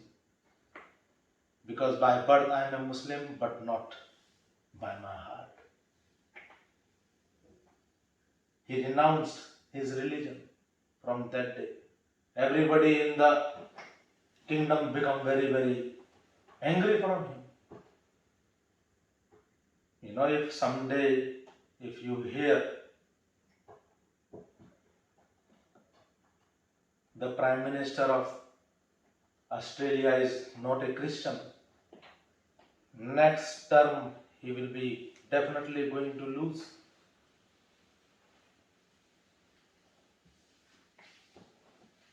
If Prime Minister of India is not a Hindu, if Prime Minister of India change his religion from Hinduism to something else, he will surely lose the election. If the Prime Minister of a Muslim country change his religion to something else other than Muslim, people will kill him.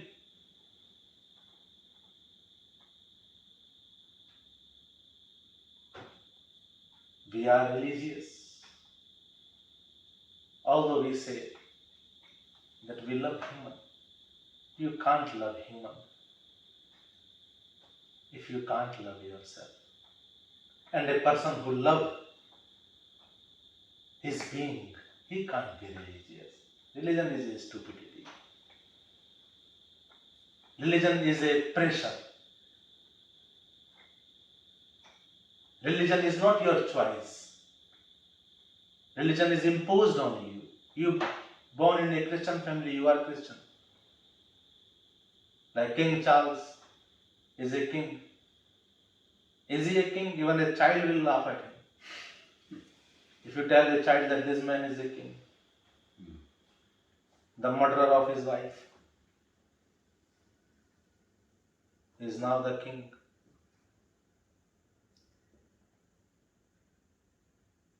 Craziness.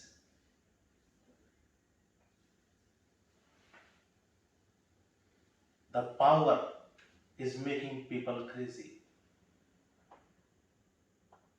In power, people don't care about anything.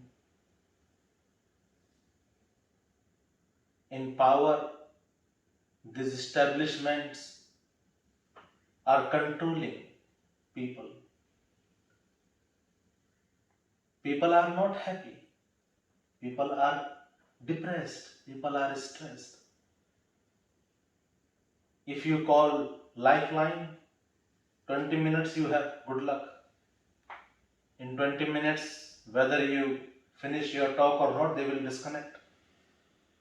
They can't you can't call them more than 20 minutes.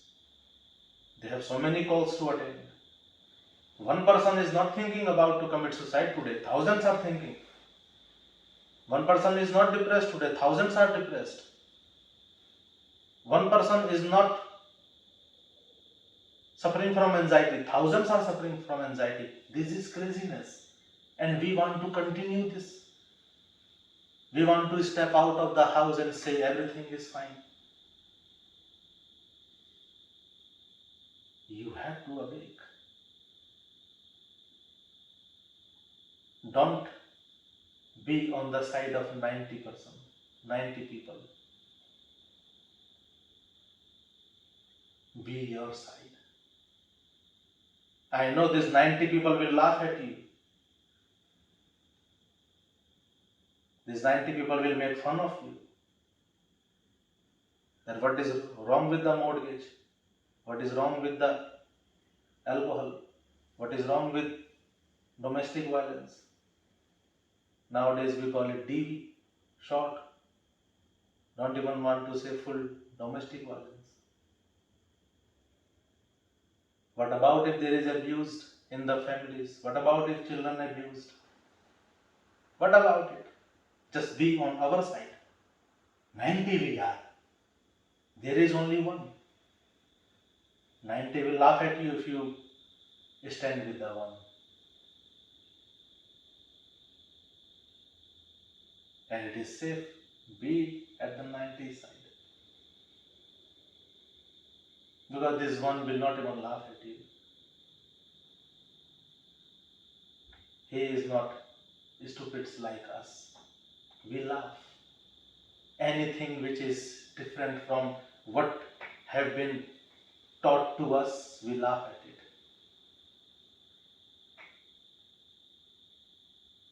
Socrates do not laugh. Jesus do not laugh.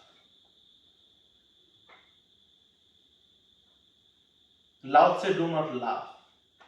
Lao Tse only have compassion. People laugh at Buddha, people throw stones at Buddha, but Buddha had compassion. Buddha knows that they are very miserable. They are very, very great sorrow. That is why they are throwing stones at me. That is why they want to kill me. That is why they want to make my work difficult. Because they don't know what they are doing. Jesus told that they don't know what they are doing. I just want to tell you, try to know what you are doing. Do not waste a moment. Bliss is your birthright. Enlightenment is your birthright.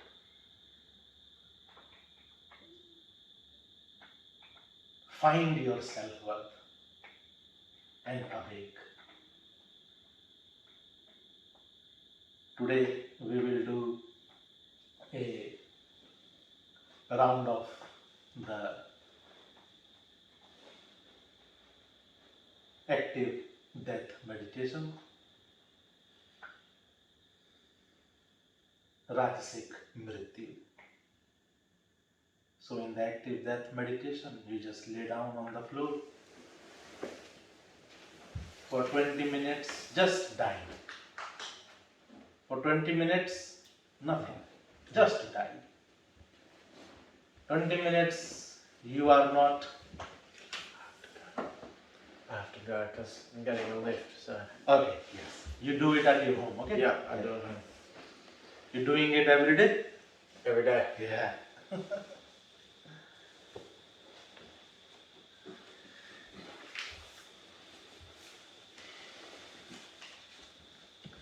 It's very good you come. Happy to be here. Thank you. Namaste. Namaste. Next week it will be at Altham village. If you have time, you can come. For Right? sure. Yeah.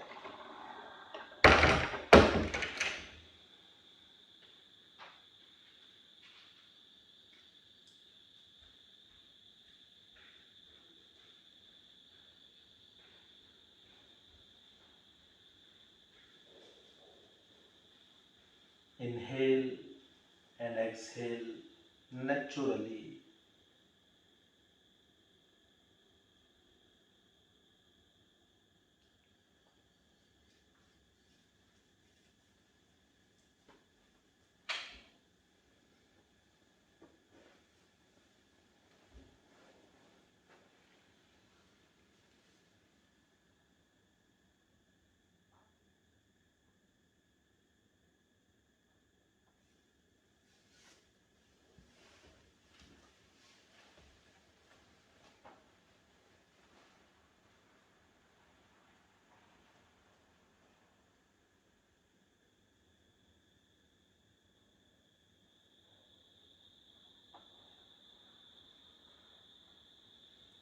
Relaxing whole body.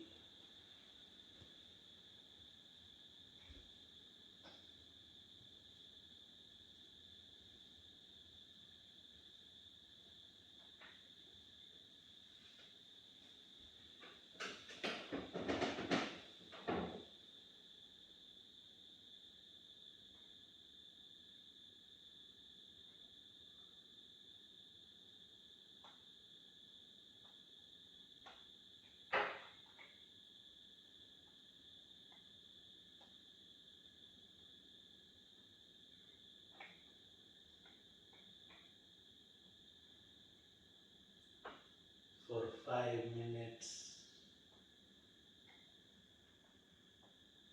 visualize the people standing around your dead body.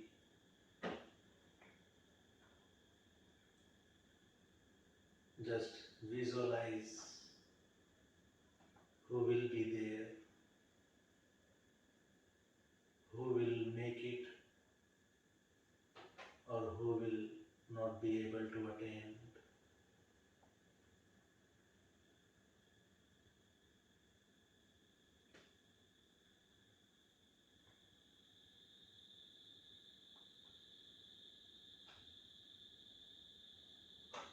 Visualize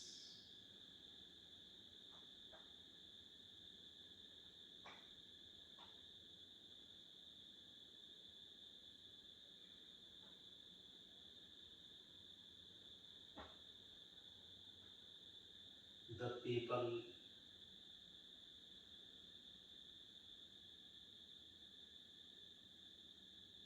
try to listen what they speaking.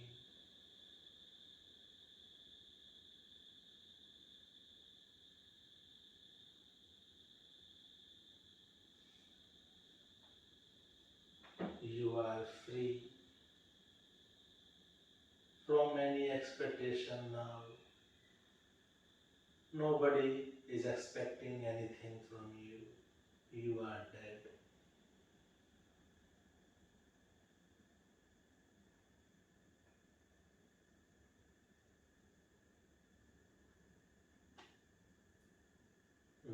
visualize how people are expressing about your death on the Facebook, on the Instagram. People are making comments. Read the comments. Some people are commenting RIP, rest in peace, my friend. Some people are commenting he is a good bloke. Someone commenting he is alright.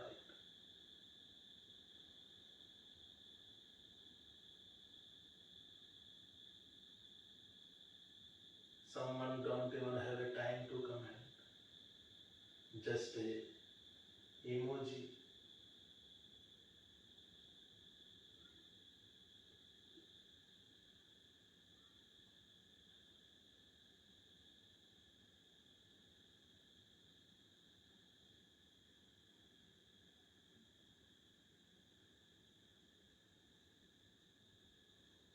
Also visualize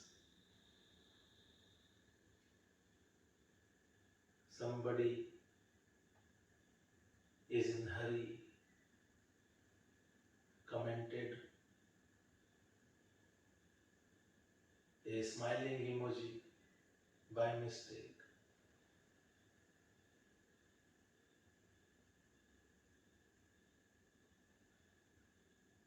He want to put a crying emoji, but by mistake, it's a typo.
Now the body is taken away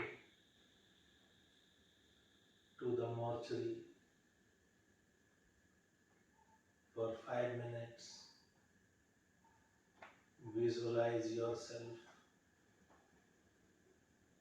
in the freezer of the mortuary, laying inside the mortuary in the freezer. The ice box until the funeral day. Remain in the mortuary 5 minutes. Feel the cold, feel the frozen body.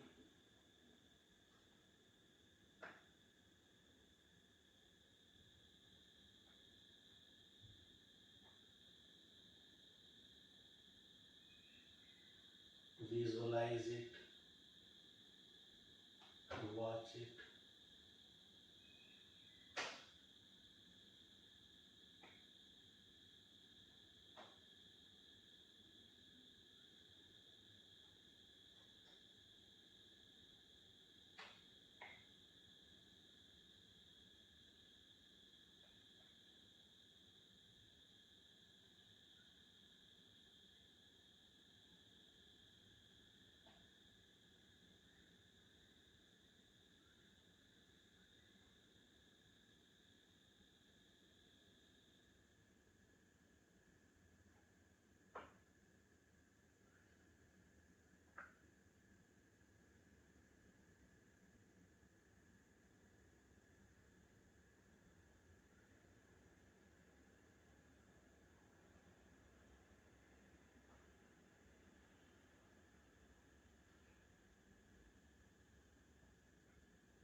funeral day is arrived. For 5 minutes, visualize yourself.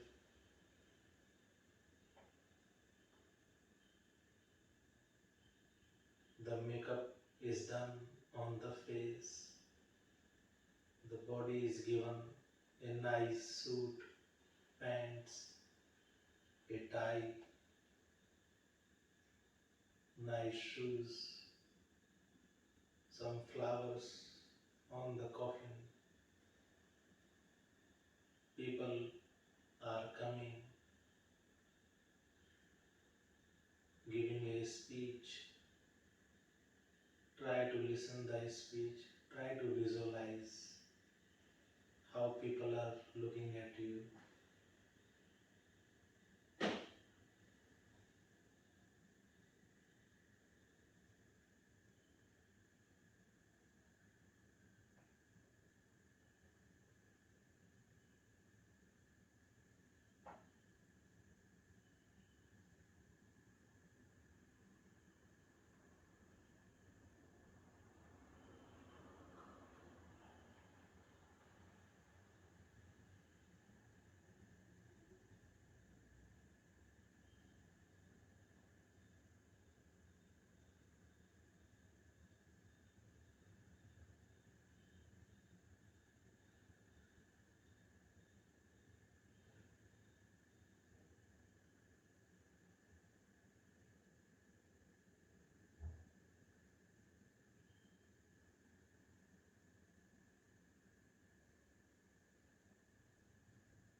The time of burial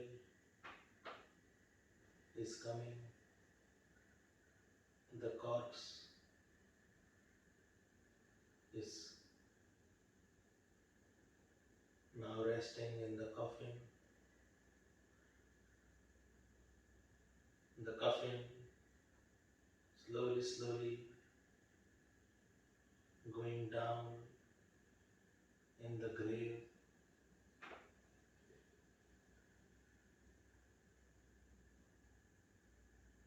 Family people who can make it on that day are putting handful of dirt on the coffin in the grave. Then slowly the dirt is filling the grave. Coffin is disappeared in the dirt. The grave is now closed. The grave stone is installed with your name.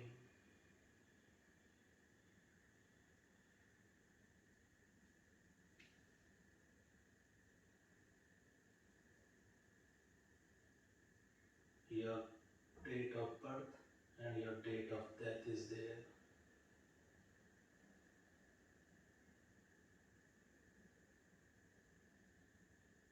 Some flowers are there on the grave. Beautiful flowers is covered.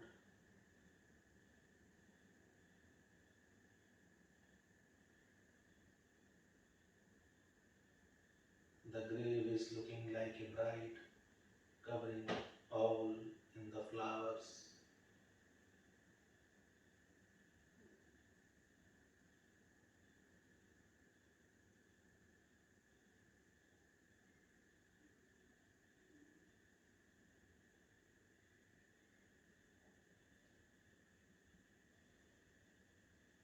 Ten years has passed since you die,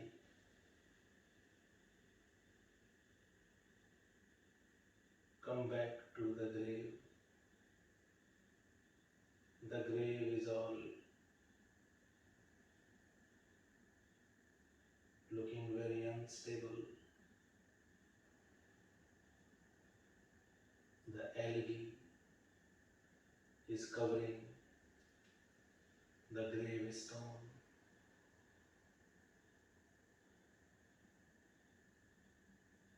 The bird's poo is there all over the grave. Hardly any flower around. No one is in the graveyard now.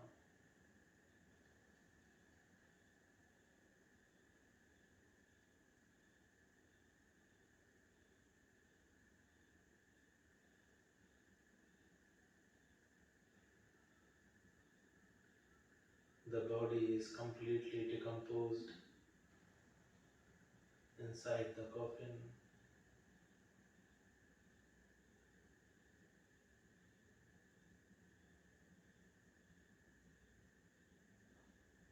The shoes are still shining.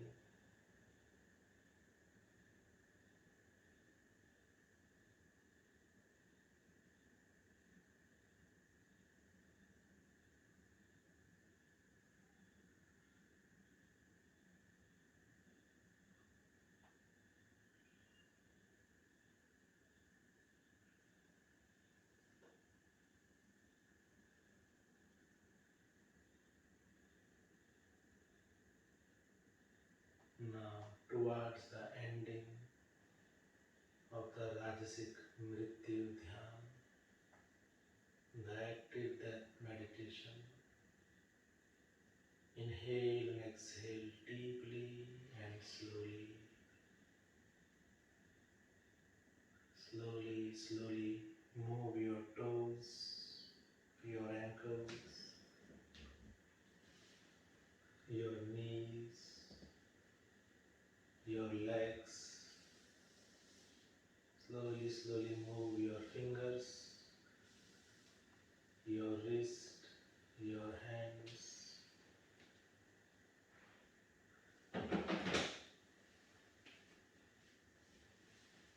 Slowly, slowly open your eyes.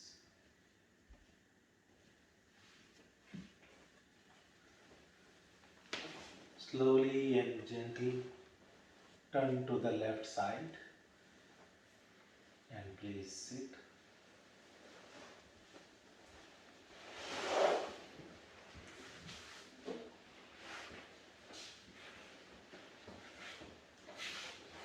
This is the active death meditation.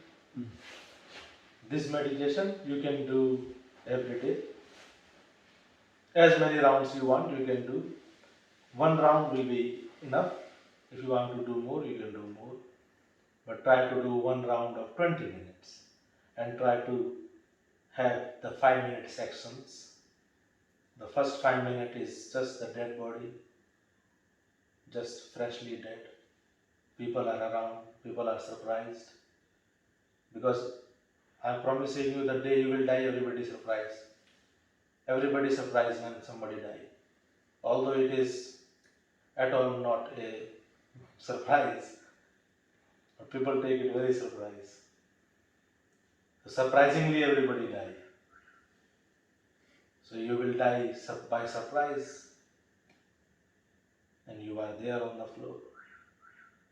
So 5 minutes, just visualize the people around, what they're speaking, what they're talking. Just try to listen. Don't interfere, because you are dead. Now they speak good or bad, doesn't care. But you very honestly listen what they say. Then the another, and also the, because social media is very powerful now, it is a part of our life now.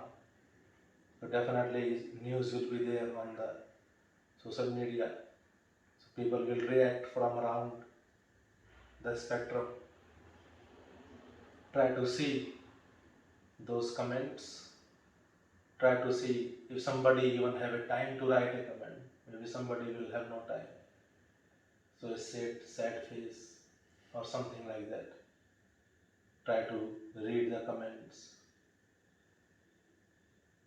Then after this 5 minutes, leave for the mortuary.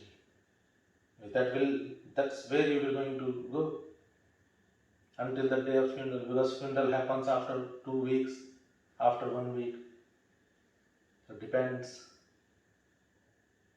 So maybe 2 weeks, 3 weeks, you have to wait in the mortuary. But 5 minutes you remain in the mortuary. In the mortuary, body is completely very, very secure and very cold. Mortuaries are very cold. One day I was in Rishikesh, one of my friend is in the hospital. It's a very big hospital. And I have no experience of being in the lifts. I don't know which place to go. So I thought, after meeting my friends, I thought to now go to the ground floor. But I pressed the 0 button and it took me directly to the mortuary. The gate open and I'm in the mortuary. All quiet, dark. They generally made it in the basements, very deeper than the basements. So for a minute I was shocked where I am. But then I used the stairs, come back up. People asking where you gone? I say I gone to the mortuary. The lift took me to the mortuary. It was very, very cold there. Feel that cold. You're going to be there for 2 weeks. The body is almost frozen in the mortuary. Lips become blue. Whole body almost become a bit blue. But don't worry. The next 5 minutes, they will polish you. They will do the makeup. You will look even more handsome than you look when you once alive. Very good decorations they do. So that part you don't have to worry, because they will prepare you very well. Then you see yourself laying in the coffin, half coffin open, so people can see you. Nice shoes, nice suit, everything. People are coming, giving a speech. Try to visualize. Try to listen what people are speaking. Honest listening. Do not hate or do not love if somebody is saying something. Just witness. You are the witness, pure witness. Then after last 5 minutes, you give for the burial process. When they bury you, slowly, coffin disappeared. And in that 5 minutes, 3 minutes you give to the burial, last 2 minutes, come back to your grave after 10 years. The grave will be look very disfigured. Gravestone will be, move a bit. And generally, as we know, the graves are very dirty. Birds sits there. Birds dry poo is there. If kangaroo is there, kangaroo area, so kangaroo poo can be there too. So visualize the broken grave and you are in there, decomposed. Just witness. Don't try to change anything. Just witness it. That's it. Don't try to fix your grave. Don't try to,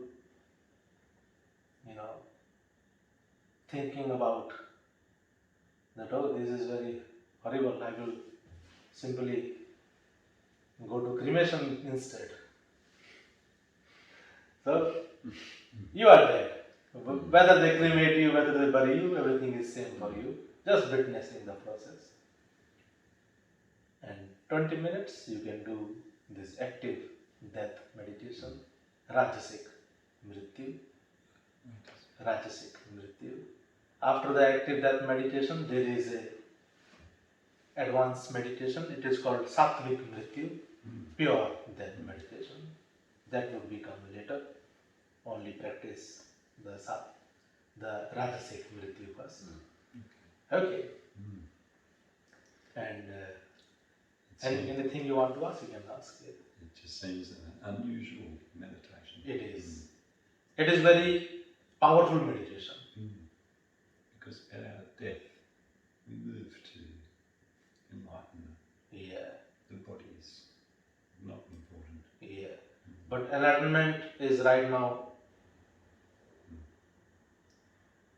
the way we are living, the nets we are holding. So until the nets we will hold, then this will be the end. If we don't drop the nets, then this is, because this is a normal end. It is general end. Generally people end just like that. If you leave your net, then body is not you. Peter was about to crucify it. Last minute, Peter said, I had one wish. Fulfill my wish. They say, yes, ask, what is the wish? He said, my master was crucified. His head up and his legs down normally. And I betrayed my master. In his last breath, to save myself, I deny the master. I don't deserve to be crucified like him. Crucified me upside down. So Peter was crucified upside down. And he was very happy. He was very happy. He is enlightened. After enlightenment, what is happening to the body doesn't matter. That is his wish. Last wish. And the note is open. He says, I am not worthy enough to be crucified like my master. Crucify me the other way. Last note open. It's the biggest note he is carrying. Denying the master. Just because he is crucified. Just because his intestines are hanging.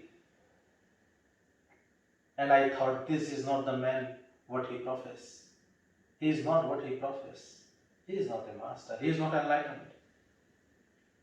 An enlightened man, his intestine will be hanging down. Beast will pulling his intestines, chasing his intestines. Beast will jump and eat his flesh from his leg. No. We have ideas of enlightenment, pseudo-spiritual ideas. Enlightenment is nothing to do with mundane. Enlightenment is an inner work.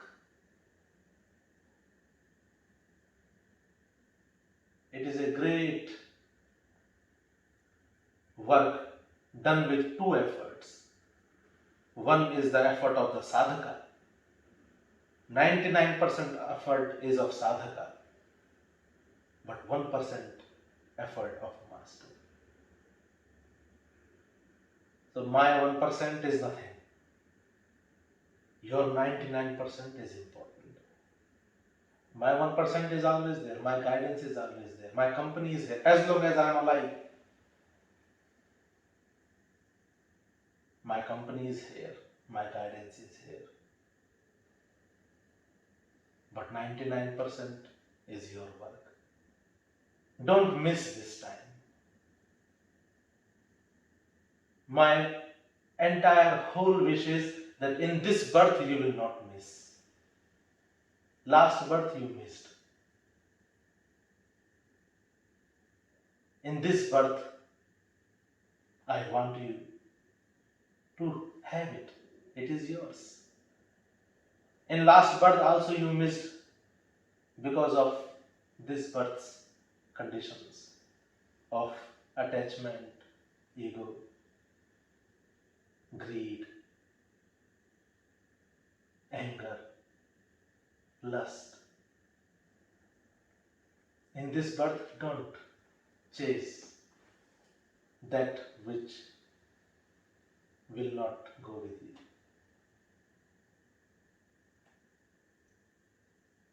In this birth, have that self-worth. Get that self-worth. Peter died for the master. Why they killed him? Because he is telling, my master is enlightened and he wants everyone to hear that message. The king said, no, you can't speak about that man. He said, you can kill me, otherwise I will speak. If master had spoken me, why I will not speak?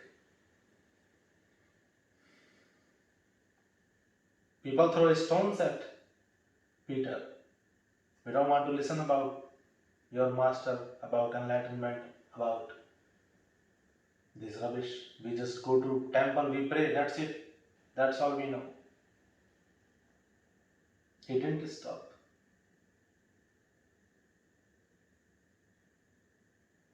They skinned alive Andrew.